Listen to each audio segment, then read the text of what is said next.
Welcome back. You are listening to Nate the Hate on YouTube, iTunes, Spotify, and Google Podcasts. Be sure to like the video and subscribe to the channel if you have not already. And I'd like to welcome in my co-host, Modern Vintage Gamer. Nate, it's great to be here. It's been a few weeks since we've been on, but I'm glad we're back together and doing an episode. We are. It has been a little while. Last episode was about the Nintendo Direct, and this week we had some information about an upcoming Xbox Direct, though that will be coming in June. And before we start today's episode, we have to give a special dedication to Shamsa, whom generously donated a substantial amount of money to support the channel in celebration of our milestone earlier in February of 20,000 subscribers. So thank you for your continued support and generosity, Shamsa. And if you'd like to support the channel, we have a Streamlabs link in the description below. Donate any dollar amount, ask a question, and we will answer the question at the end of the episode. Donate $100 or more, and we will dedicate the episode to you. And once again, today's episode is dedicated to Shamsa. And with that, we go into today's topic, which is Microsoft has officially announced that they are going to have an Xbox showcase on June 11th, which is a Sunday.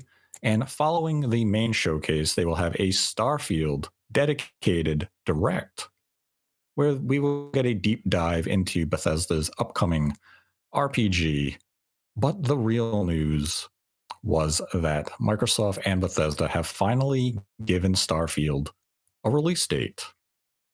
And the release date is the cause of a lot of controversy, a lot of upset individuals.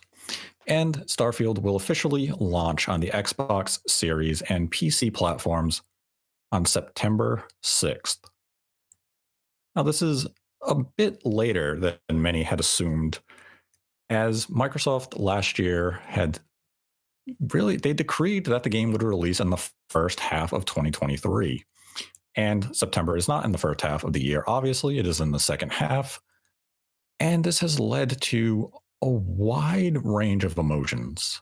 Some anger, others joyful, others a bit mixed. And I want to go right to you now, MVG, on news of the delay and how you felt about it. Well, I think generally speaking, I was happy to see the announcement that the game is finally coming out. But with that said, we did get an 11/11/22 date previously, which obviously has come and gone. But I think this is the one, right? I think this is it now, that this is the game. This is the time for the game to come out. So generally speaking, I'm happy that it's finally been dated. This looks like there should be no more delays. But of course, it's video games. It's Bethesda. We don't know. But I like to think that this is the date. It's a lock now. And look, overall, I'm pretty happy that it was announced. I do have some concerns that we'll talk about, that the game was indeed delayed again, and it kind of fell outside that 12-month window, that self-imposed 12-month window that kind of Microsoft or Xbox had put on themselves for this. But look, overall, I'm happy that it's coming out. It's finally here. Well, it's almost finally here, and I think September is a good month to bring out Starfield as well, especially when we start getting into, that time of the year. It's going to be the business end of the year where there's going to be some big releases coming out. And obviously it wants to be in the conversation potentially for game of the year. So I think it's in a good month to come out. So overall, I'm pretty happy that it's finally here, or almost here. Yeah, I was actually a little surprised to see the news be tweeted out this morning. I was expecting that we would get information regarding a Starfield Direct this month. But I didn't expect them just to kind of put out as a tweet of, here's the release date and the Direct is coming in June. I was actually anticipating that they would have given the date just for the Direct, but it would have been much earlier in the year. I'm talking, potentially it would have been this month, if not in the first half of April. And then we would have seen the release date at the end of that presentation. So for them to announce them in, you know, in tandem with each other was a bit of a surprise. But I was very surprised by the reactions that I saw to the delay. I mean, I've seen reactions accusing Microsoft of being liars, of the whole brand being in shambles due to this. And when I really look at it, and I'll take Microsoft's, for them for their word, where they said first half of 2023. And I'll give them to the last possible minute of the first half of the year. So we're talking the last day of June. Yep. The delay till September, we're only talking roughly 8 weeks here. Very minimal. Not a huge delay. We've seen delays similar of this in the past. I believe The Last of Us 2 faced about an 8 to 10 week delay back in 2020. Yep. And that was, for a little bit of polishing. They also had suffered a great blow with a massive leak. We've seen other Sony games, God of War Ragnarok, Horizon Forbidden West, Gran Turismo 7, all faced significant delays as well. Yep. And at the end of the day, the products came out and they were of utmost top tier quality. And if a delay is made for further polishing to ensure the quality is up to the standards of the publisher and the development studio, we should encourage delays to be a standard in this industry. Yeah. So if you're upset about this delay and you think it is representative of poor management, I'm going to say this brutal, harsh truth. You're wrong. A delay is a sign of a company doing what is right. It is looking at the product saying, we can do better. Let's launch this in a better state. Let's take the time to do it right. Yeah, I agree. And I mean, we certainly don't want another Cyberpunk situation. Right. It's easier to say and point fingers and say, look, this company's being mismanaged. They can't keep their dates, all that kind of stuff. But look, at the end of the day, you want to ship the best possible version of a game that you can without killing people, overworking them and whatnot. I mean, if it takes another 6 weeks, if that's what Bethesda feels like they need, then they should have that, and it shouldn't be questioned. It shouldn't be scrutinized or whatever. I get it. There was a delay already, and I also know that Todd Howard said things before about how the game's pretty much been finished for a while and all that stuff. But look, just because a game has been finished for a while, it doesn't mean it's in a good place to ship, right? So, yeah, look, I'm with you on this. Delays are never fun. They're not fun as the developer to announce, because you're going to get some backlash from people, whether that is manufactured or if it's artificial or if it's real. But it's the right thing to do, especially in this kind of era of video games where we are now, post kind of COVID and everything. That the days of trying just to get something out or releasing something that is in a broken state. I'm not suggesting that if they released Starfield in June, it would be broken, but I just feel like after the Cyberpunk thing a couple of years ago, more studios are taking more time and delaying games, and I think it's the right move. And look, I get it. If you're a gamer, you're a fan, you've been waiting for this game. It's never fun to wake up and be told that you have to play this game in September. But I don't really think it's a big deal. And you're right. Most of the big Sony kind of blockbuster games over the last few years have all seen similar delays as well. So it's not really anything that's, an outlier for me. Yeah, I mean, it's easy to look at something like Cyberpunk and remember how that launched, the impacts it had, how long it took to fix.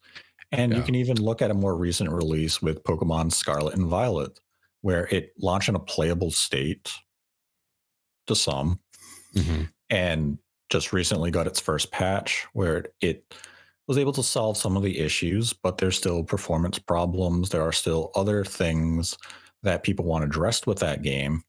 And way back in November, when we talked about Pokemon Scarlet and Violet, as we said, this appears to be a game that could have benefited from a 3 to 6 month delay, and it didn't give it. They weren't given that time for whatever self-imposed reasons.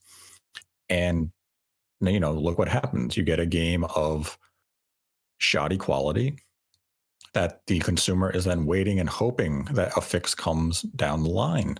Mm-hmm. And with Starfield, as you mentioned, Todd Howard had said the game has been complete for quite some time. And as you also explained, there's a difference between content complete and being ready to ship. Yep. And given the scope of the game, how massive the galaxy is going to be, the amount of planets we can explore, the missions we're going to go on, it's going to take a long time to polish that game up to the standard that Bethesda feels as though they've really readjusted to in recent years, that they want to launch games and change that reputation that has plagued them for the better part of their existence, where they come out with this grand epic, and then 50 hours into the game, you find a bug that causes your save to crash, or horses just fly away when they run into a dragon. They want to... Right. It feels as though Starfield, they want to come out and say, let's make this the least buggy game that we've released of this scale. 100% agree.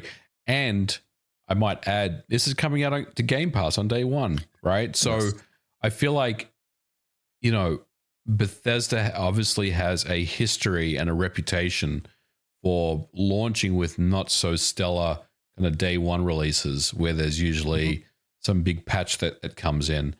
Obviously, Fallout 76 was not a great launch for them. I heard the game is fine now, but I mean, for the first 6 months, it took a long time, right? So, and this is pre-Game Pass. We're talking about Game Pass here, a service that Microsoft is obviously almost, you could say, putting the house on, as their future. And they want to not only grow their Game Pass subscriber base, they want to retain existing members. They want to keep growing this, and they will. But the way to do that is to put your big games on Game Pass, which is exactly what they're doing here with Starfield. So with that, I feel like there's also more, I don't want to say pressure, but there's also more emphasis on a polished day one experience on Game Pass, where there might be the occasional jank, which we're talking about Bethesda games. There's always going to be something, right? But it has to be polished. It has to be playable. It has to be good on day one. Otherwise, you're going to start losing people. You're going to start having people ask questions about the Game Pass service. So, there's more emphasis there on making sure that this game is polished day one. People are enjoying it either on Steam, or they're purchasing copies outside of Game Pass on Steam, or playing on Game Pass. And you've got a lot of people that have expectations that this game is going to be a big blockbuster game, one of the best experiences that you'll play this generation. So I think Bethesda is doing everything that they possibly can between now and September to make that happen. And I think they'll get there. Yes, I do too. And I want to talk about now the why this delay happened. And you were kind of touching on it there with the Game Pass element. And I agree with you to a certain extent. And I do believe that Microsoft's impact on Bethesda is being felt here. I feel as though Bethesda could have launched this game back in November of 2022, made the original release window as intended, and we would have had patches and updates and everything up to now to refine the experience. I think by having Microsoft now be your parent company, that they're looking at the game saying, you're right, you could launch this in November, but you know what? We're willing to give you more time. We don't need the game at this moment. And I think that extended even till June of this year. I think the game could have come out in June. It could have made the first half. But it was Microsoft looking at it and saying, let's go a little longer. We don't need to come out in June. If you guys need a few more months of polishing, or even maybe want to do a strategic delay for our own benefit, we can afford that. And due to that delay, you guys can work on it a little longer. You can iron out a few more of those bugs. And we're going to launch this game in a stronger state and a better quality state where the consumer and the fan can enjoy the game at a level that they're not accustomed to from Bethesda games. This is going to be such a refined experience that you're going to jump into this huge game. You're going to explore. You're going to try to go out of your way to break certain things. And maybe to the surprise of many, you're not going to be able to do it this time. Yeah. And I think that is what's happening here, is that this delay was more so influenced by Microsoft just evaluating the calendar year, looking to June, where you have Street Fighter 6, Diablo 4, Final Fantasy 16, looking at it, saying, you know what? We don't need to put Starfield up against that type of competition. Let us delay it till September. Give it less direct competition. And yeah, you could potentially find yourself now competing with Spider-Man 2 when it comes to PS5. But are you actually competing with Spider-Man 2? Because they're different games. You know, Right. One is a cinematic single player experience that's probably going to take 10 to 15 hours to beat. You know, probably 25 if you want to get all the collectibles. Another one is a vast open world space exploration game that we honestly, Nate, we still know nothing about, but we know it's huge and we know it's a different type of game altogether. So are you really competing? I feel like there's room for both to kind of coexist without really kind of stepping on each other's toes. Yeah, you're only competing in the sense that you're competing for screen time. Right. And that's but as you mentioned with like Spider-Man 2, it's going to be far less of an investment of your time compared to Starfield's potential. And when you beat Spider-Man 2, it will have some replay value.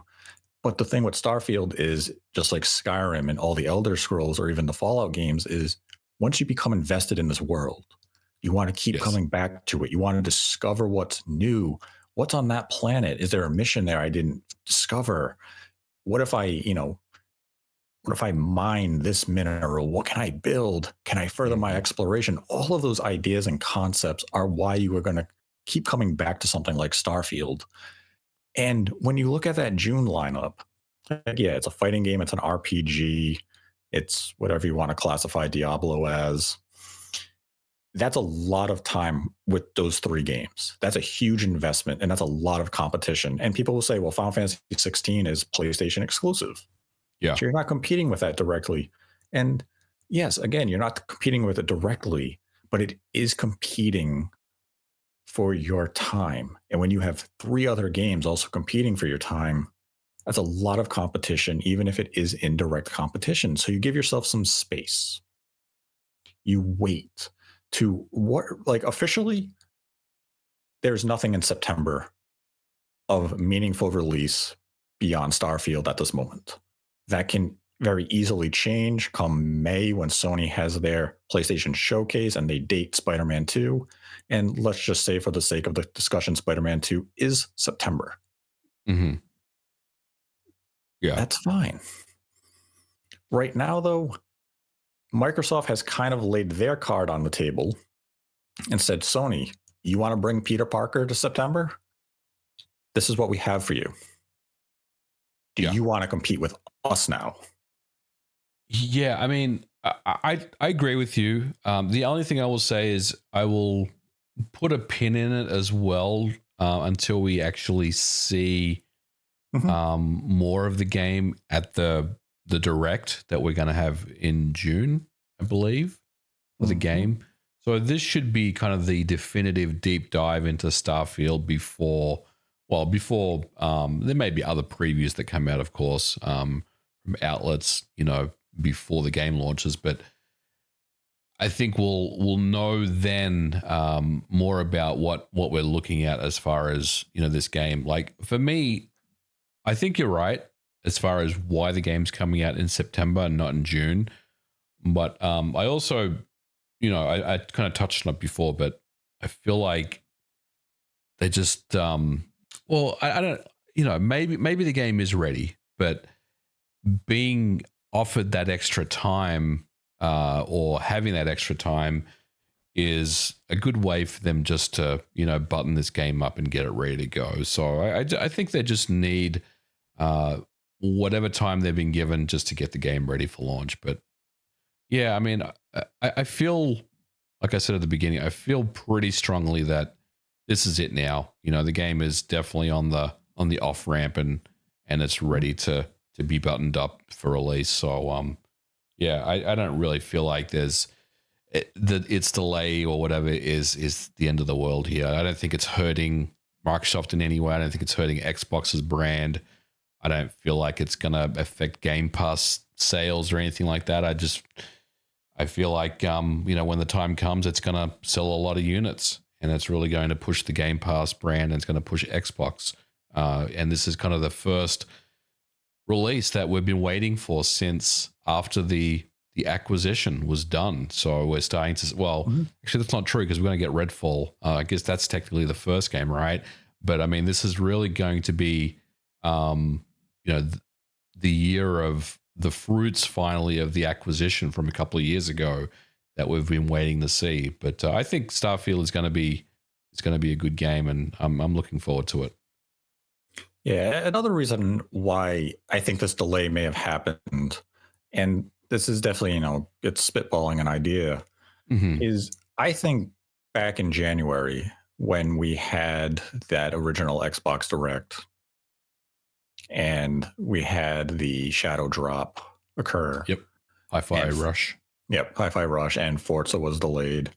I think at that time, everything internally was still having Starfield released in the first half of the year. Yeah. I agree with that. And right around the time we saw the layoffs at, 343, the Coalition, and other Xbox development studios, and we discovered and learned that Microsoft would be skipping E3 due to some cost cutting. I think that is also a contributing factor in the decision to push Starfield out of the first half of the year, because now if you have reassigned and reallocated marketing funds and budgets have been slashed, all of a sudden Starfield's not going to get that marketing push that maybe they were originally forecasting, right, when putting together that quarterly budget. And once you had to find stuff to cut, it's, hey, we could launch the game in June, but we're going to have more money if you just wait a few more months. And it's okay, let's do that. We can get away with not having Starfield in that first half of the year.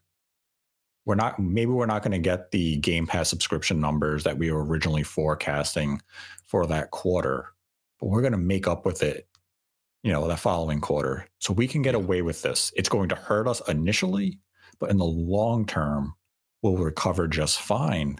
And that is how businesses can look at these decisions.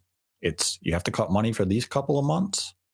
Well, now we're going to push that product out of those months and we're going to redistribute and we're going to refocus a little more down the line. And I think that may have played a role in the decision here. And that's where, like, Starfield, I still maintain could have come out in June, just a lot of competition, lack of funding. You have to make a little bit of a move. It now grants the development team extra polish time. And ultimately, everyone may win in the end. Now, as you were kind of touching on there, is the impact that this delay had. And as you were saying, it's minimal. Yeah. And I agree with you. This is a very minimal impact on the Xbox brand, on Starfield itself. The public perception, what you're going to see from individuals who are going to have knee-jerk reactions saying, oh, Xbox is doomed. This is the worst news they could have had. What is happening at this company? It's 8 weeks. Right. It's not that big of a deal. This is minimal in the grand scheme of things. And I think had they launched it in June and it had some issues, That would have been a bigger problem than coming out in September with less issues. Yep. The only reason this is big news, I would say, is because we haven't had any communication about the game since last year. We Right. didn't have any indication that the game wouldn't make the first half of the year. Up to a few weeks ago, they were updating the store page on the Bethesda website, and it still was saying first half 2023. So it gave people a lot of hope that it was going to happen. There was just no indication that there was going to be any reason that it wouldn't make the first half of the year. But the overall impact on this is really trivial. It's a Yeah. nothing delay at the end of the day. Yeah, I mean, as long as it's coming out this year, and it's only, like you said, 6 weeks after anyway. So I don't think it's much to do about anything, honestly. And it's such a great year for games as well. There's so many big games coming out this year. It's almost better that it comes out in September, to be honest. Like you said, you're not competing with Street Fighter 6. You're not competing with Tears of the Kingdom. You're not competing with these kind of summer games. So yeah, I'm totally fine with them pushing it out to September. I think you're right. It's probably a little bit of everything, and I'm hopeful that like you kind of mentioned earlier that maybe it was Microsoft that pushed or asked Bethesda to consider pushing the date to September. If that is actually true, then I commend Microsoft for that, because that's obviously something that they have the vision and foresight to really make a determination on. Because I think if you're Bethesda, like you said, you're probably thinking to yourself, this game is good enough. We could probably just ship it out now, or we could ship it out in June. So, yeah, I think that's definitely the right play here. But look, overall, man, I'm pretty happy either way. If it came out in March as a shadow drop, which was, by the way, never going to happen, let's be honest. If it came out in June, or if it comes out in September, I don't really feel any differently about it. I think overall, if there is a delay, if this is actually a delay, not we'll say a marketing delay, then great. Take whatever time you need. But I'm sure we'll be playing it when it comes out on day one. And that's the thing, is that even when we did our 2023 predictions for Xbox, and we had discussed and entertained the very realistic chance of a Starfield delay, and we said, yep, very slight delay would still come out in the summer, anytime between June and September. And it's exactly where it's landing, is in September. Is that even then we were saying, if that happens, it's not that big of a deal. It doesn't reshape their year in any meaningful way where it's like, well, I was going to buy an Xbox this year, but now I'm not going to because I have to wait 8 more weeks. It's just a case of, it's a little deflating if you were to look at the first half of the year 12 months ago, where you thought you were going to get Redfall, Ghostwire Tokyo, Forza, Starfield, and you'd be like, wow, those are only the first 6 months of the year. That's a beast. Now it's a little more spread out, but you're still getting those games. Yeah. Just not, back to back to back to back in the first 6 months. And I think the delay, it reshapes Microsoft's 2023 in a way that I think benefits them. And I'm going to propose 2 hypothetical lineups to you. Okay. So the first one is going to be the now impossible lineup, which would have been Starfield in June, Forza Motorsport in September, Hellblade 2 in November. Right. Okay. Now, that's a pretty solid lineup. It's a good lineup. Now I'm going to propose to you a second lineup. Starfield in September. Yep. Forza Motorsport in October. Hellblade 2, November. Oh. Which one is stronger to you in terms of optics, if you view it? I mean, the second one for me. The first one is good, don't get me wrong, but if you've got if you're releasing those first party games one after the other 3 months in a row, that's pretty big, especially especially at the business end of the year. That's massive. I think that's definitely. I take number two. And that's the interesting thing for optics. It's the exact same lineup. Right. I just spaced them out a couple of months. Mm-hmm. But now you put them back to back to back, that onslaught of quality first-party releases, high-profile games. You as an Xbox fan and a consumer or a Game Pass subscriber, it's, I got Starfield. Like, this game's awesome. I'm playing it for the month. Oh, my God, now I got Forza to play? Yep. Now you're driving in that. You're still going back to space. Like, now I got Hellblade 2. Mm-hmm. Like, wow, they're just giving me good. Yeah, you're eating good. And if you're Microsoft, you're looking at that holiday saying, we got 3 killer apps to drive hardware from September through the holidays. We're going to drive Game Pass subscriptions all of those months, where if I had to space them out of June, September, November, you're going to have dips. Yeah. In terms of subscriptions and hardware sales. But now you could have 4 straight months of strong sales across the board and subscription renewals, new subscribers. And this isn't even factoring in the June showcase and what that could detail in date. Because now, let's just say hypothetically, Avowed is first half of 2024. Now that's going to get renewed interest from a lot of people. And if Microsoft can start detailing and dating some of those milestone markers in terms of software that's been announced and remains unknown and undated come June, that momentum is on their side. And as we talked about in January, this is the year Microsoft needs to build up that momentum. They lost a little bit with this delay, but it's still going to arrive. It's just, again, leaving the garage later than it should have. Yeah. So it kind of gives me shades of the developer direct back in February, right? Where was it, February or January? First week of February? Might have been the first week of February, last week of January. It was.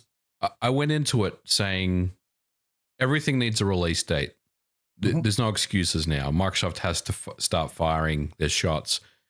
And we didn't get the Forza date, but we got the shadow drop of Hi-Fi Rush, which I think was more than a sufficient swap, in my opinion, right? Yes.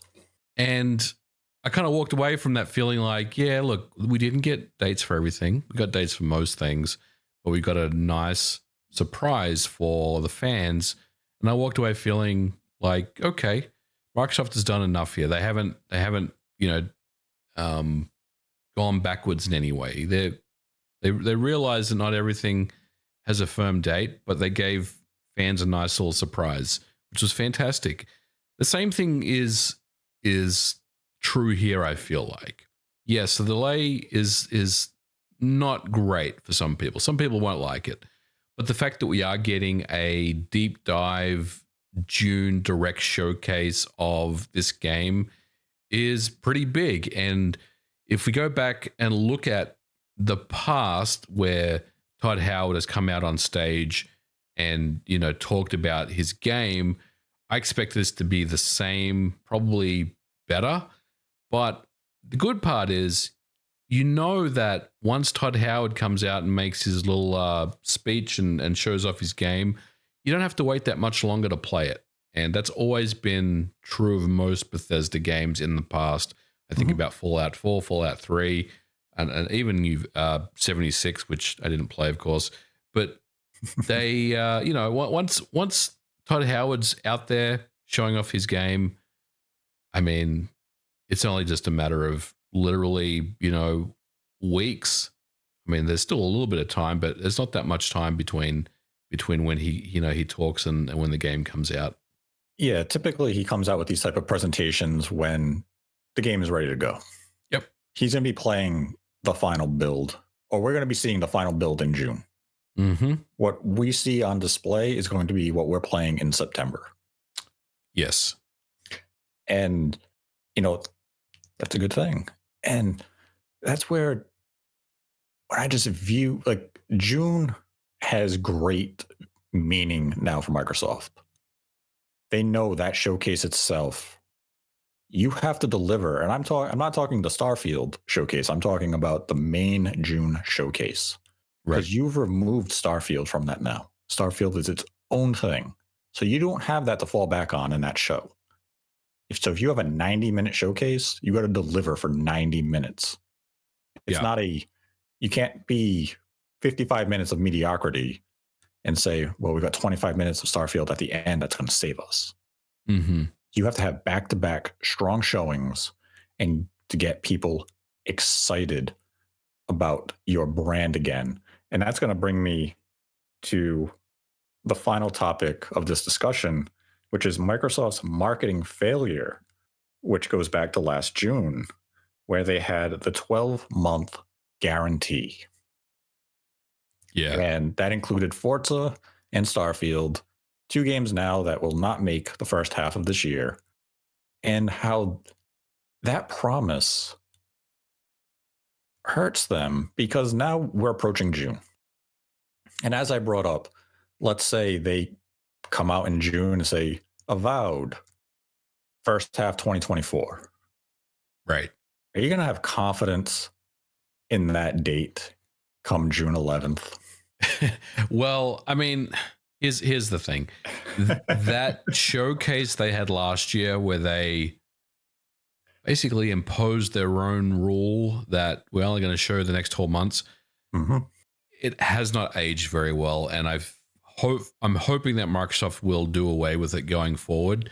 Now, I'm not suggesting that it was a failure, and I'm also not suggesting that it was them being dishonest, because I think we all have to keep in mind that at the time of when that showcase came out, at the time, everything seemed like it was on course for the next 12 months. So that's what Microsoft went with.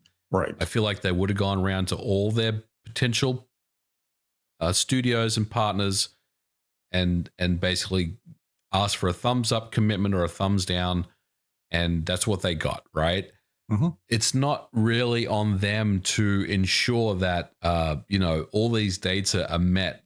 Obviously, they want them to be, but there's obviously things that happen beyond the control of Microsoft upper management or whoever is in charge of making a showcase, putting that together, where these studios, for whatever reason, there is some development issues that are unforeseen. People have come and gone from the company. There's been layoffs that we've been seeing that's been going around. There's all sorts of things that happen that can push dates.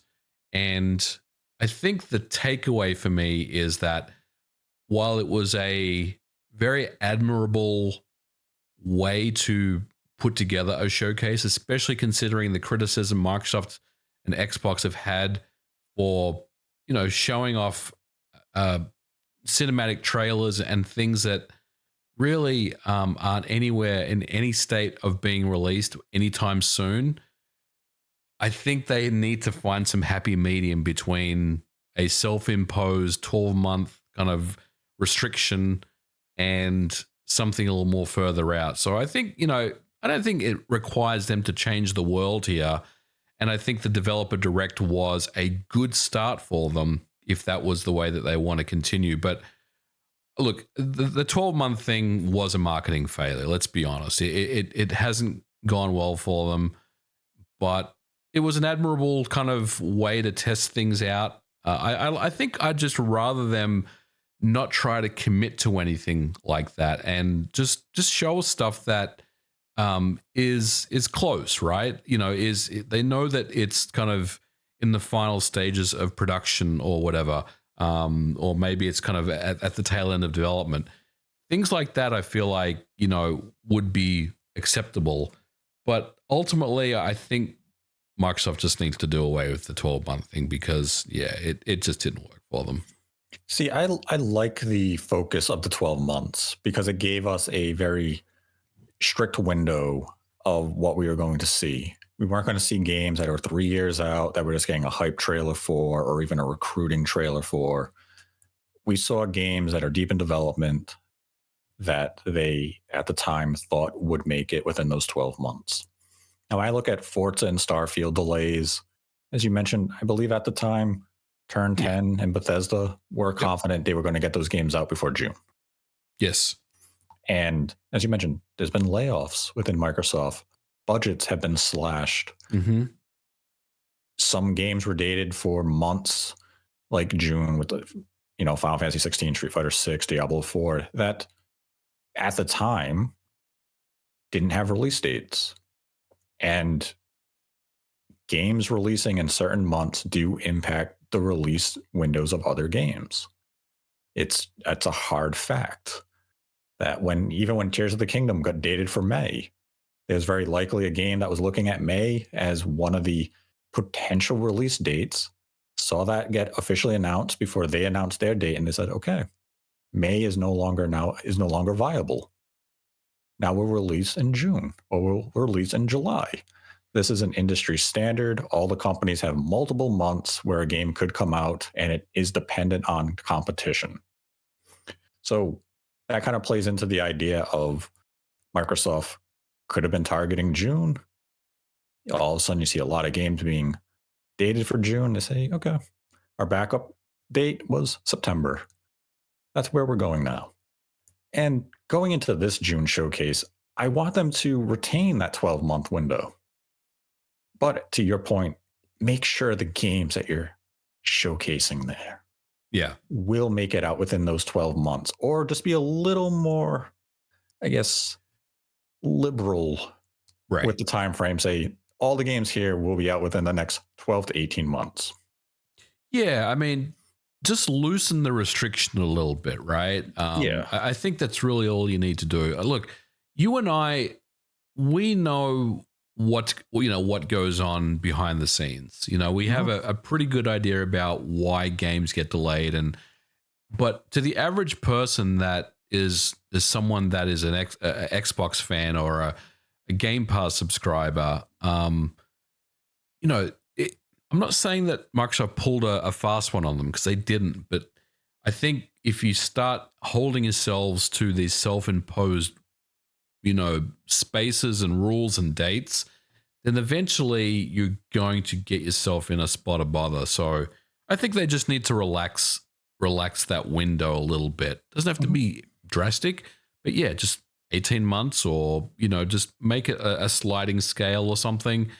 But you don't want to show something that is just got greenlit or something. I think, they had, I'll say about 85% of the format down. They just need to tweak a couple of things. Right. And they should be good to go. Yeah, I mean, I think the delay of Starfield and Forza just kind of plays into the idea of, can you and will you trust what Microsoft dates moving forward? Because when you're met with delay after delay of just numerous games, I mean, this goes all the way back with Halo. Mm-hmm. Where Halo was delayed a full year. It feels as though this is a trend for a lot of Microsoft's big games at this point, and it makes it very hard to trust what they're relaying to us when they give us release date windows or even release dates themselves. And I think that is a fair criticism to make, that if the company continues to not deliver on the dates that it's promising, you have to approach any release date now with a little bit of scrutiny. And it's not exclusive to Microsoft. This can be assigned to any company. I mean, Tears of the Kingdom was supposed to come out in 2021 or something. Yeah, 2021. And, it's delayed. As we mentioned earlier in the show, Sony has delayed almost every one of their releases, save for Insomniac games. And it happens.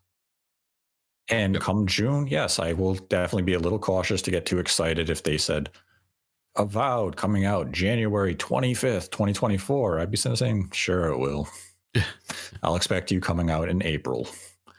And if they can deliver, that's what they have to do now. And it can start with Starfield. Starfield has to drop on September 6th. When you date Forza in June, It has to come out. it has to come out whatever day they give it. Let's say it comes out in October. It has to come out that day. If you date Hellblade 2 at the showcase, it has to come out, let's say this holiday. It has to make that date.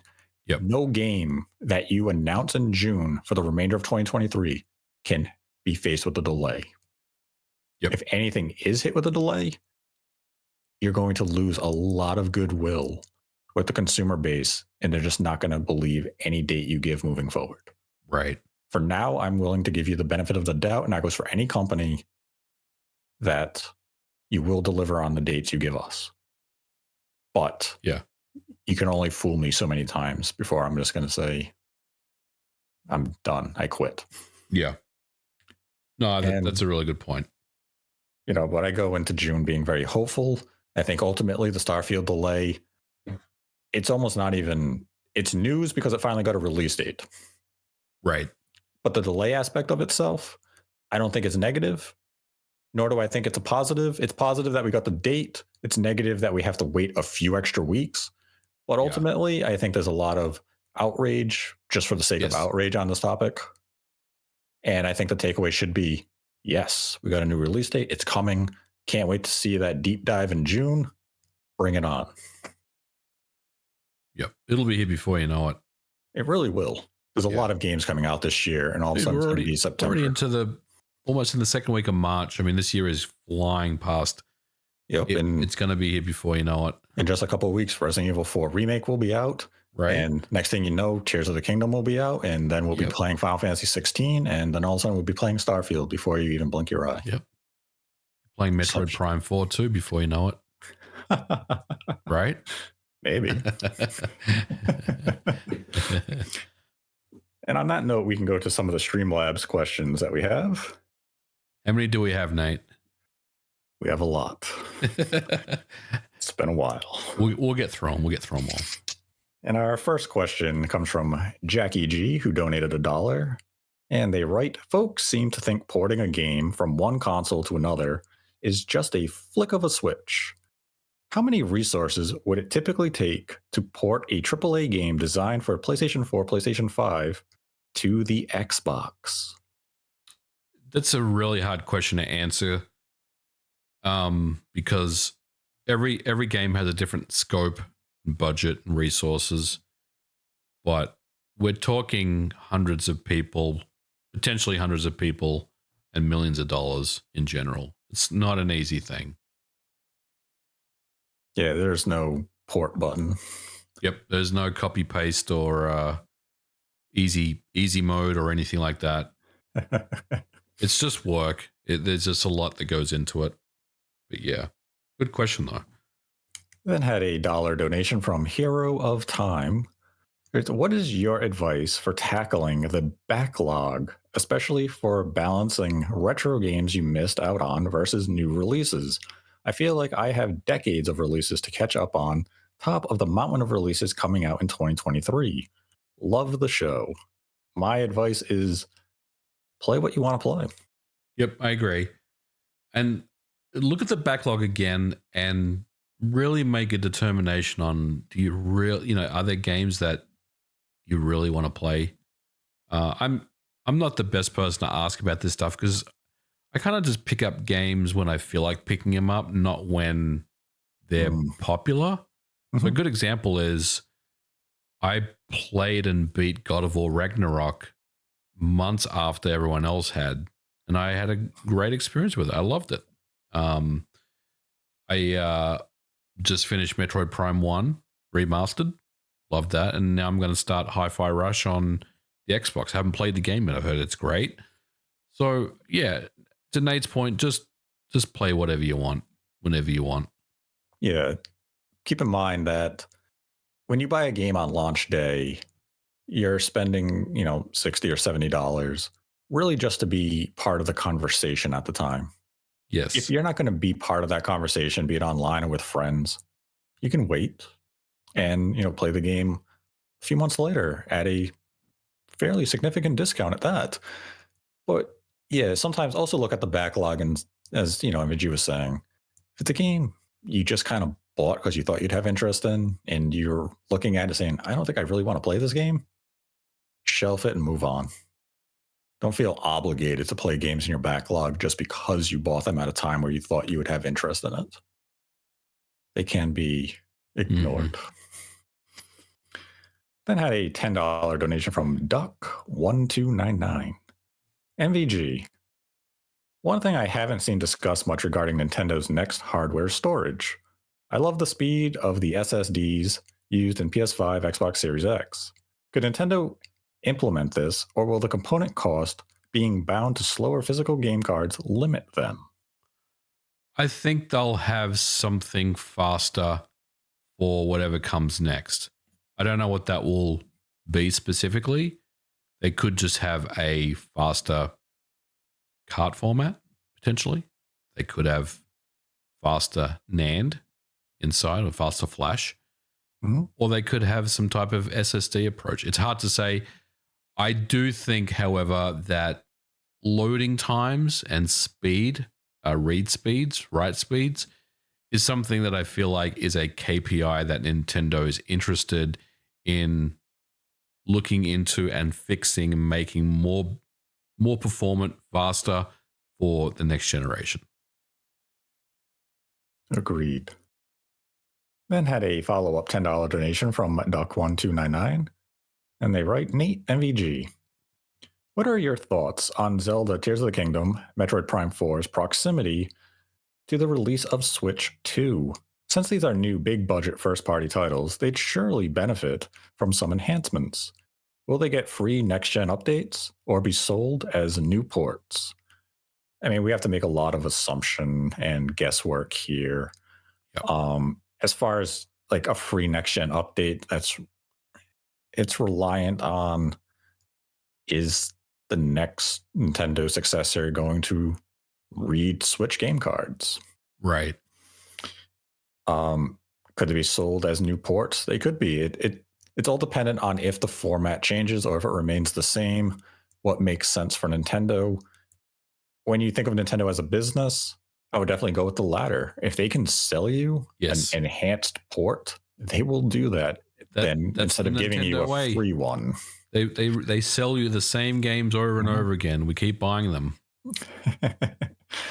As for the proximity, in terms of release of new hardware, I'd say both are coming out at least at minimum a year before we see new hardware. So, even if there were to be a patch or anything of that sort, it's still a fairly meaningful amount of time between the two. Then had a $5 donation from Arceon. Greetings. Nate, you talked about Metroid Prime 4 potentially releasing this year, making a cross-release for Switch 2 unlikely. Do you think Nintendo could sit on Metroid Prime 4 until Switch 2 is ready, or that they will basically release it when it's done? Thanks. They will release it when it's done. I agree. There's no reason to sit on it. Yep. And I don't think it's a coincidence that we've already seen Prime 1 remastered and now Fusion and probably Zero Mission at some point come out this year. I think this is the year of Metroid finally. Yes. Then had a $1,000 donation from Shamsa. Whoa. Thank you, Shamsa. Yes, thank you for your very gracious and generous contribution. And as we said earlier in the episode, this episode is dedicated to Shamsa. Then had a $2 donation from South Coast Horizon. Hot take. Well, many disliked all the changes in Majora's Mask 3D. I think the change to the saving made it a better game. Infrequent saving was the reason I couldn't be bothered with Persona 4 Golden. What are your thoughts on this? If you enjoyed the game due to quality of life enhancements that it has, enjoy the game. No one can tell you that you're wrong. Yes. Don't let purist ruin your fun. Yep. Well said. Then had a $5 donation from Average Qatari. Right, if the next thing ends up including the Tegra X1 for backwards compatibility and side computing tasks, What are the pricing? What are the prices you guys have in mind for it? Big shout out to Shamsa, the Zelda Sensei, and the community for keeping the show up and running. Was the question, what would it look like as far as cost if there was a updated new Nintendo hardware with if it had if the new hardware has an X1, right? What prices do we have in mind that the hardware would cost? Honestly, I think this new system, whatever it is $399. Anything above that, maybe just doesn't fit right with me. But based on everything that I think is going to happen right now, I'm sitting at $399, and that could also include a Tegra X1 chip if that's the route that they take. See, I'm kind of expecting $399 as the floor. Maybe. I'm thinking anywhere between $399 and $499 is what we're going to see the pricing of the next system. Yeah. But, I mean, this is pure guesswork based on nothing. We don't know the concept of the hardware. We really know nothing about it. So this is just spitballing potential pricing. Could come in at $99. It won't, but could. I then had a $1 donation from Traveler of the Stars. Nate, MVG. Let's talk about the Virtual Boy. I have no nostalgia for this rickety-ass console, but it's a shame this piece of Nintendo history hasn't got its games brought back ever, not even for the 3DS, including Virtual Boy Wario Land, the only good Virtual Boy game. Mario Tennis is good. Like that. Yeah, it's not bad. I mean, that's kind of the problem with the Virtual Boy, is the amount of good games are a handful. Though not having Virtual Boy Virtual Console on the 3DS was a missed opportunity. It was right there. Yeah, I agree. I mean, look, the Virtual Boy is just one of those things where it's Nintendo's never going to acknowledge it again. What do you mean? They did in that 3DS game. I'm talking about like in recent times. They had all the characters walk around it saying, "All hail the Virtual Boy." I'm talking about bringing those games back. Well, lucky for you, Traveler of the Star. Like, a follow-up question. Okay, let's hear it. They donated $1 and says, "I know it probably won't happen, but what if Nintendo made a Virtual Boy app for NSO? MVG, you're probably not asked about the Virtual Boy much, so let me ask, how difficult is the Virtual Boy to emulate/port? If it were up to you two, how would you bring Virtual Boy to NSO? I would leave it in the trash." Yeah, I mean, I would probably pass on the job. You know, I'd probably pass on the job. Nintendo comes to you, MVG, you want to port Virtual Boy? No. Really? Yep.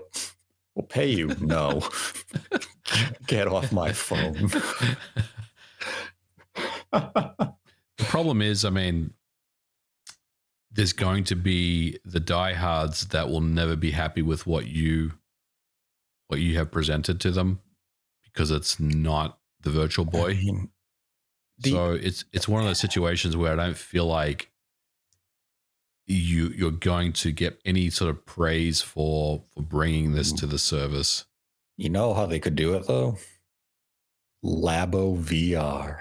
See, I thought about this too, but Labo VR sounds like an absolute, I don't even know what the word I'm going to say here. Abomination. It's a family show.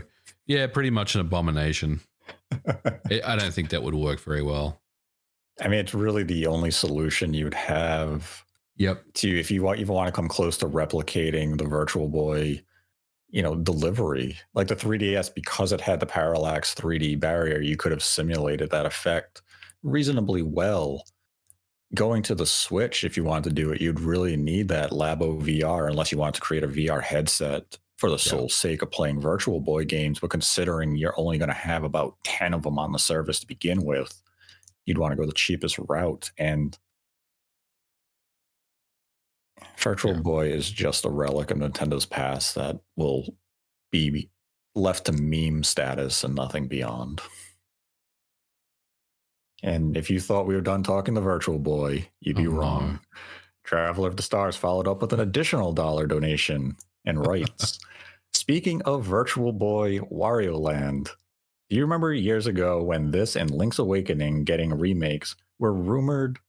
Was it rumored a bunch? We got the latter finally, but what happened to the former? Nate, do you have any insight into this? I feel like no one remembers this. It probably was just a fever dream someone put on Twitter. You're right. No one does remember it because I've never heard about this before. MVG was supposed to remake it and was so offended by the offer that it never went anywhere beyond the pitch. That's not true. News outlets, that's not true. I want to see it on VGC. Night Dive developer told Nintendo to go to hell. And had a $1 donation from JMax. Writes, Miyamoto should get more credit as being the creator of modern video games. He is the Tolkien of games as the most influential game creator. We have others like Miyazaki, who is the George R.R. Martin of video games, but recognizes Miyamoto's influence on him. All right, I can get down with that comparison. Yeah, me too. But I do think Miyamoto still gets a lot of accolades and attention even now. But I mean, he's mostly checked out anyway. He's doing movies and theme parks these days, so he's doing okay. That he is. Then had a $3 donation from JMax. Writes, Nintendo has the most evergreen titles because they focus on gameplay over story, which is smart. Uncharted, Last of Us, God of War, all have to end as a series eventually because the story has to conclude. We can have a Mario as long as gameplay is great. We can. That is true. Then had a $5 donation from JMax. Michael Pachter is right when he said that Disney or Apple should have bought Nintendo. Pre-Switch, it would have been cheap. Nintendo has the most valuable IP in gaming. With the Saudis increasing their stake, could they buy Nintendo and would it be good? They cannot buy Nintendo. Nintendo still retains majority ownership, so a takeover is impossible. No company could ever buy Nintendo. Yeah. At least not in the sense of gaining a majority control of a stock and doing like a hostile takeover type thing. Could you come to Nintendo and said, we want to buy you as a company in terms of an acquisition, like we're seeing with Microsoft, with ZeniMax, Bethesda, and right now with Activision? You could have that type of deal where you would have a takeover. But in terms of stock buys, it's impossible. And keep in mind, way back, I believe it was 2000, Microsoft did try to buy Nintendo, but they were basically laughed out of the room. Yeah. Microsoft was aggressive back then. They tried to buy Nintendo. I think they tried to buy Sega. Yep. They knew what they had to do to get into the industry. 20 years later, they said, we're not going to go to Japan. We're just going to buy up the West. It's easier here. Then had a $5 donation from Mycroft. Could you please explain why people care about Switch unit sales? As long as software is selling, isn't that the main thing? If Nintendo sells 2 games to every Switch owner this year, they are going to have a better year than if they sell 18 million new Switch. People care about Switch unit sales because it's a numerical figure that they can attach themselves to. At the end of the day, unless you own stock in Nintendo, you really shouldn't trivialize yourself with the matters of sales data. I can understand if you enjoy sales from the information that it offers and that you enjoy data and the talking points. But beyond that, there's no value to it. Unless it's making you money, the sales data doesn't matter if Nintendo sells 100 million Switch or 1 Switch. It's just tribalism. Fanboyism, tribalism, console wars, whatever you want to call it. Yeah, it's just a metric that you can say, my team is winning. Yep, exactly. Unit sales are basically the scoreboard of consoles. That's what it is. It's to say your team scored the highest points this week or this month in this region. Ultimately, yes, does it have some impact on your favorite company? Like if you're just a Nintendo fan and you only buy Nintendo products, you want to see the hardware sell well because naturally that's going to lead to more games because partners are going to release more software on a well-received platform. But beyond that, there's no reason that people get so connected to it. And they should really try to avoid becoming so emotionally connected to a numerical figure. I agree. Then had a $3 donation from South Coast Horizon. It's been said that Xbox has been king of the homebrew and custom firmware use for many years. With continuous unofficial porting and development, do we now give that crown to the PlayStation Vita? Truly, Vita is life. Yes, we do. The Really? Vita has an amazing homebrew community, and they're still working on stuff to this day. I mean, the Switch has a very, very good one, but I think for me, the Vita is probably the most impressive one at the moment, at least. You would give it over the Xbox, though? I think I would. I would. Yep. I mean, Xbox is hosting a lot of different emulators and homebrew solutions right now to exceptional quality. It does, and I'm not discounting that. Obviously, you can run Xenia and Dolphin and all these emulators and stuff, and it's all a fantastic experience. But I think the reason why I like the Vita so much is that there are people that are actively working on porting Android games to the Vita, and there's just every so often there's just a release that comes out that you're just like, wow, like when they ported Bully and the GTA trilogy and Max Payne 1 and 2 and Dead Space and Mass Effect, things that you just wouldn't even consider that could have any business running on the Vita. These ports start to come up. So I think in general, the community and the releases that we're getting is what makes me makes me think that the Vita is the better option at the moment. A very thorough, well-explained answer. Then had a $5 donation from B. Martin 001. Sup, Nate and MVG. I want to say I love your podcast. I also have a question. Do you think there's a chance we could get a Donkey Kong Country Returns port to the Switch? I know they have an HD version in China. Do you think Nintendo would bring it over? I believe the way those NVIDIA Shield Chinese ports were is that they were done by, I want to say it was IQ. Mm-hmm. I believe they did those ports. I think you're right. Because they did the Mario Galaxy port. Yeah. For the NVIDIA Shield. And I think IQ had very minimal contributions to the Mario 3D All-Stars collection.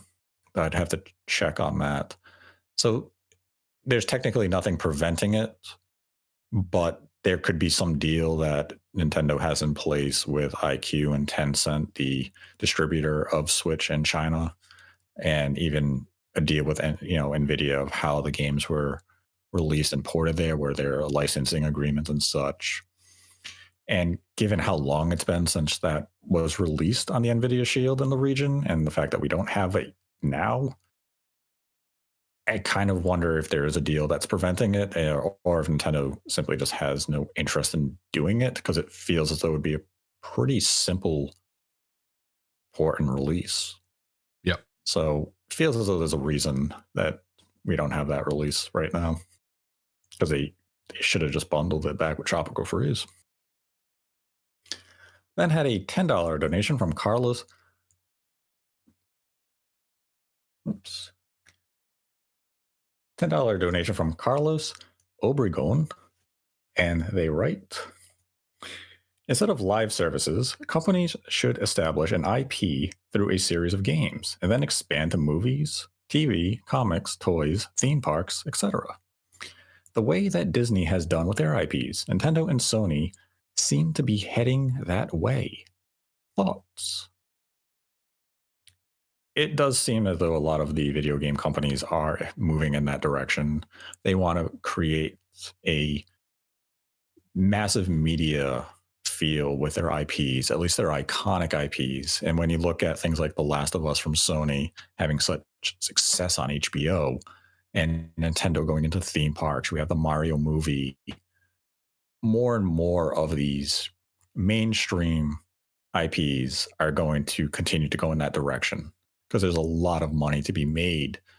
And the more you expand them, the greater that revenue stream is, the more people you expose it to.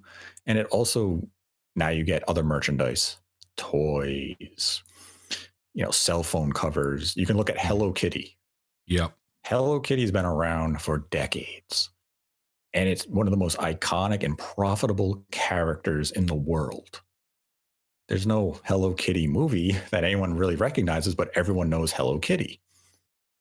So now Mario is equally one of those huge characters everyone recognizes. It's time. That's why you're seeing him get a movie, because they want to expand that appeal and hope that people are going to see the movie and come and buy a game and invest in the Nintendo ecosystem. They're going to go to the theme park and say, I want to buy a Switch now because this was fun. So yes, Sony, Nintendo, even Microsoft, they're all expanding in that direction. And video gaming is going to become more Hollywood as the years go on. Whether or not this is going to be a pro or a con, we'll see in due time. It certainly feels that way to me.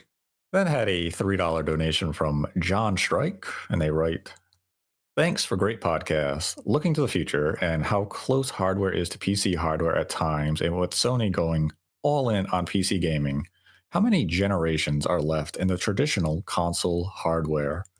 I'd much rather keep consoles myself. I don't think consoles are going to go away anytime soon. I know there's a lot of talk and speculation about the future of video games and cloud-based streaming devices and things like that. I still think in the foreseeable future we will have pieces of hardware that are video game consoles that can be connected up to your television that either use physical media or possibly digital only. But I think game consoles aren't going to go away anytime soon. Mm-hmm. I mean, I think a lot of it comes down to how liberally you want to use the term traditional console hardware. I think we're going to eventually move into a future that consoles are going to be more closely iterated upon to like a cell phone, where it could be every 2 to 3 years. We're just going to get more powerful revisions and they're just going to keep churning them out like that. Now, if that fits your definition of a traditional console, then I think it's going to, be for, decades. If you mean reliant on the next, a 7-year generation, those days are going to fade very soon. Then had a $2 donation from Golden Go. NVIDIA is so far ahead of AMD with GPU tech like DLSS and ray tracing. I feel like if Sony or Microsoft goes with ARM NVIDIA for their next system, it will blow the other one away. Just need to get backwards compatibility sorted out. But after that, the power gains would be huge. Not going to happen. I mean, you're right, it won't happen, but AMD is doing, they're making great strides in technological advancements of their own, but NVIDIA has always been ahead of the game in terms of those two companies. Yes. Though NVIDIA does have some of their own negatives. Then had a $1.20 donation from Maiku. Do you ever see one of the big three bowing out of the console race in the next about 20 years and stop releasing new hardware and consoles, but still release software like what Sega did? Basically, just going third party. If one of the three were to do it, my bet would be Microsoft. Microsoft has a lot of developers under their corporate umbrella, and I think Microsoft would be a very powerful third-party publisher, as we've already seen them put some games on other platforms like the Switch. We saw Ori and the Blind Forest, and that was officially published by Microsoft, as well as Minecraft. And if the Activision Blizzard deal goes through, they would be publishing Call of Duty on all platforms.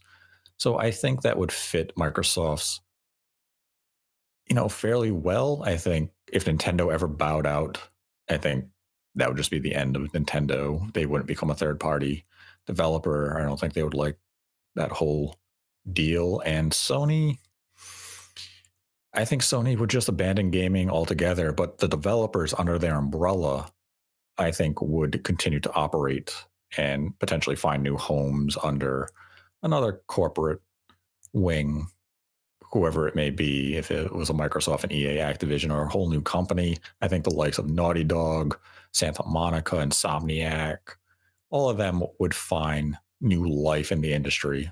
But if a console manufacturer were to bow out, I think it would be Microsoft, but they would stay around as a third-party publisher. Yeah, I agree with that. I think if there was one company, it was probably going to be Microsoft. Mm-hmm.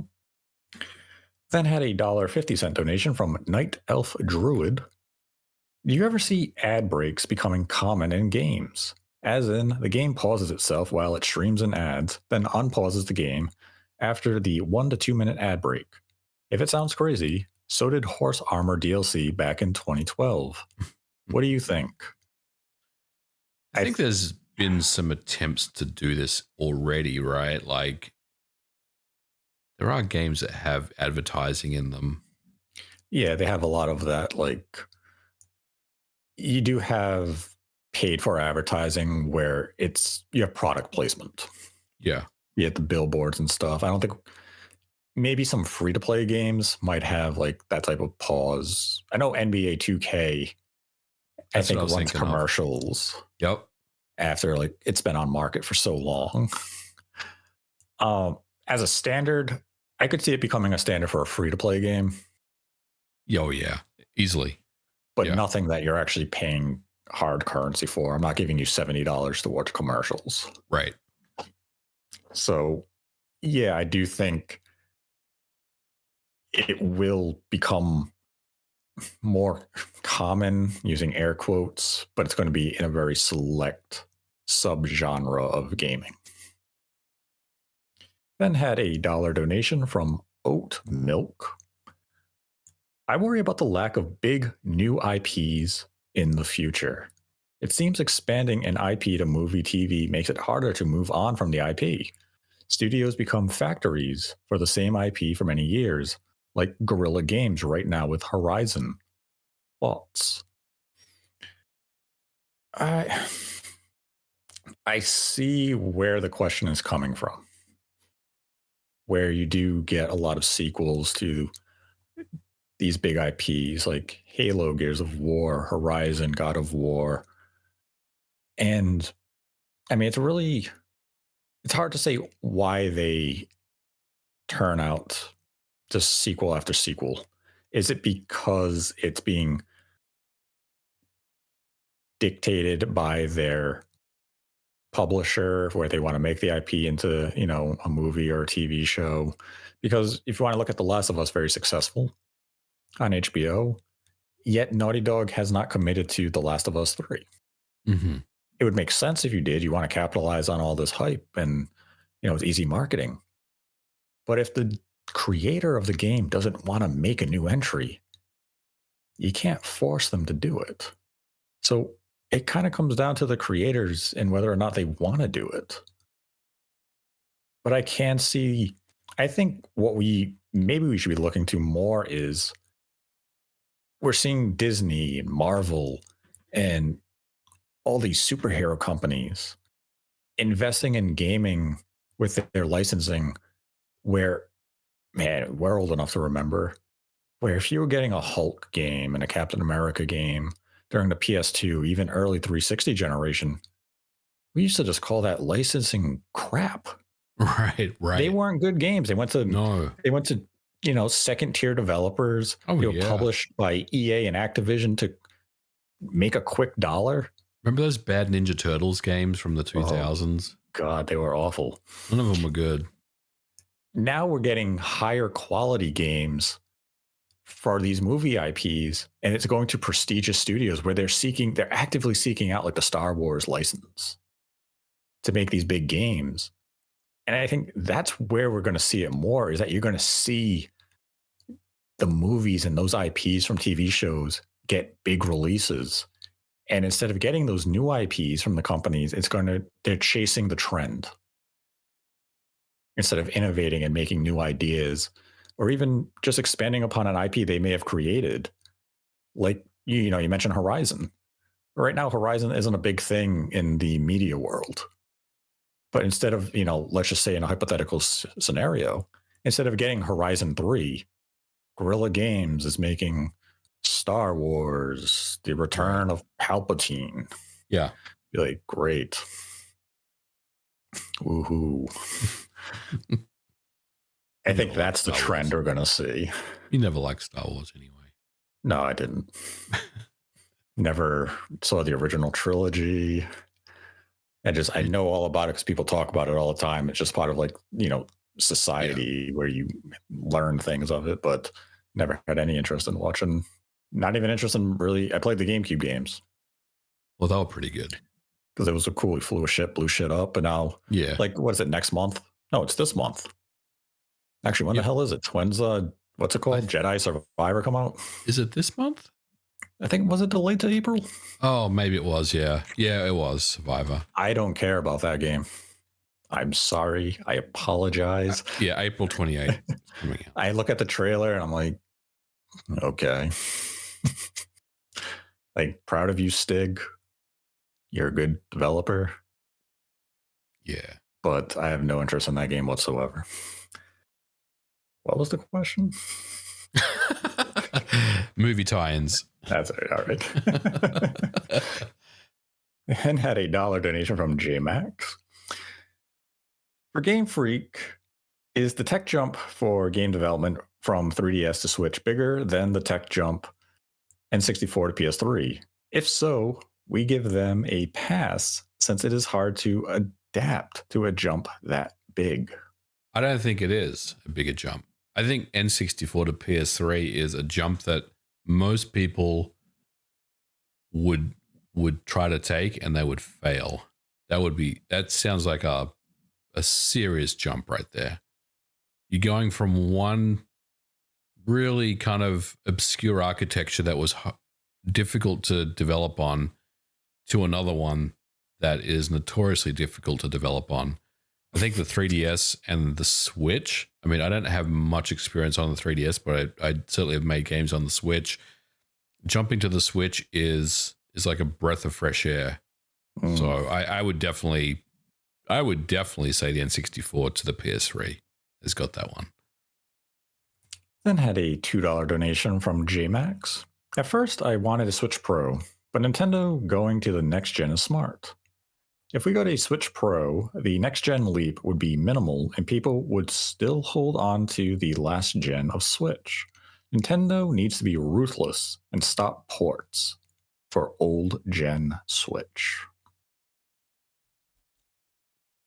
I mean, I don't think they need to stop the ports, but I do agree generally with what you're saying about moving forward.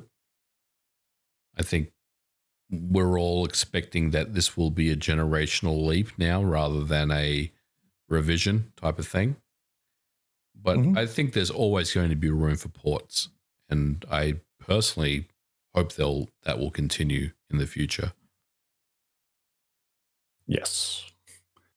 Then had a $3 donation from JMax. The Wii U library saved the Switch release schedule by filling in the gaps with deluxe versions of old games. I reckon they will use GameCube games and remasters to fill out the Switch next-gen device release schedule. P.S. Will Xenoblade X get a port? I am not anticipating Xenoblade X to ever get a port. That's or a remaster. I know people would really like to see that. Yeah, it's actually a lot of people's favorite Xenoblade game, but Unless Monolith can hand it off to someone else. I don't think they're too keen on revisiting it anytime soon. Then at a $4 donation from JMax, Nintendo has the most valuable IPs in gaming: Pokemon, Mario, Zelda. If the Mario movie becomes a big hit, I can see Nintendo becoming the Disney of video games with movies and TV shows. If Nintendo was American, companies would try to buy it. Well, even as a Japanese company, Nintendo has been pursued in acquisitions. But yeah, Nintendo is definitely going to leverage their IPs in a stronger media sense moving forward. Absolutely. Then had a $5 donation from JMax. You have to acknowledge that certain game journalists and reviewers have an agenda. The Hogwarts debacle has shown that. I want games free of inclusivity politics like sports. Sony and Nintendo knows this, which is why they are winning and not American Xbox. Then had a $1 donation from Liam Warner. Tears of the Kingdom being $70 is blatantly anti-consumer, and I hope so badly that people push back on it. It is blatantly anti-consumer.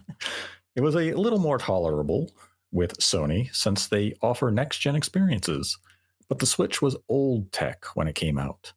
No one should buy it. I mean, everyone's going to buy the game. I don't personally believe that it should be $70.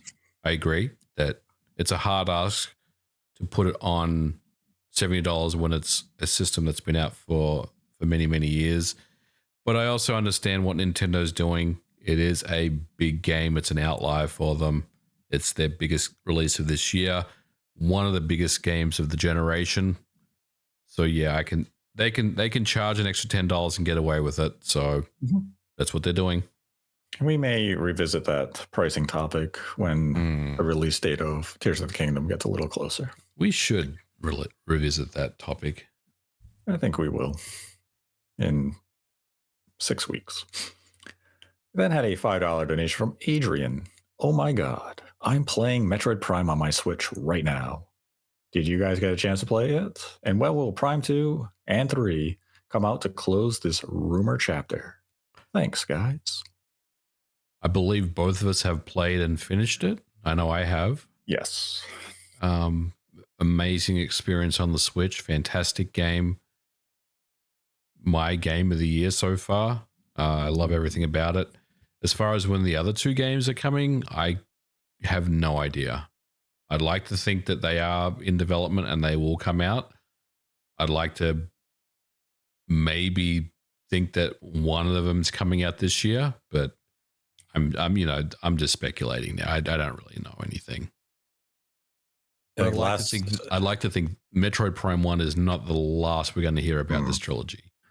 Yeah, I haven't heard anything new regarding 2 or 3 in quite some time.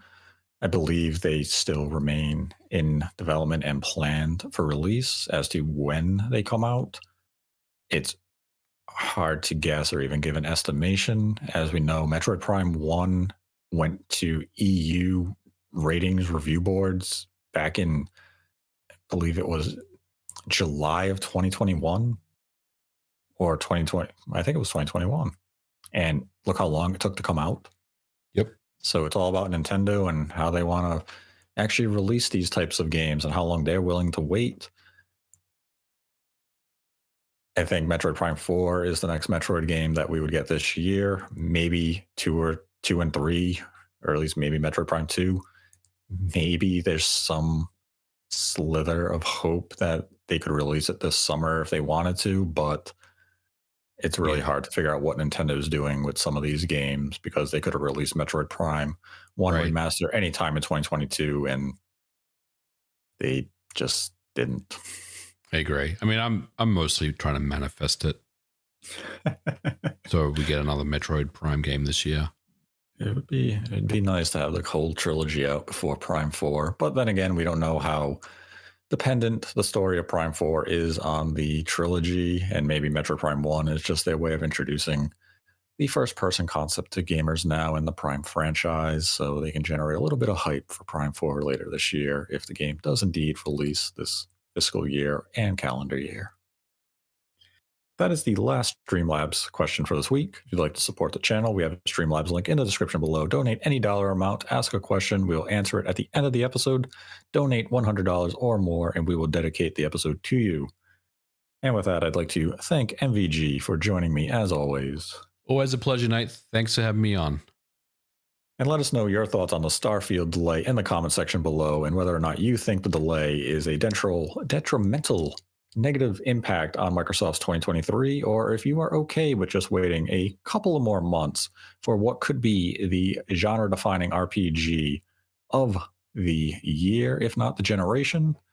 And until next time, continue to embrace the hate.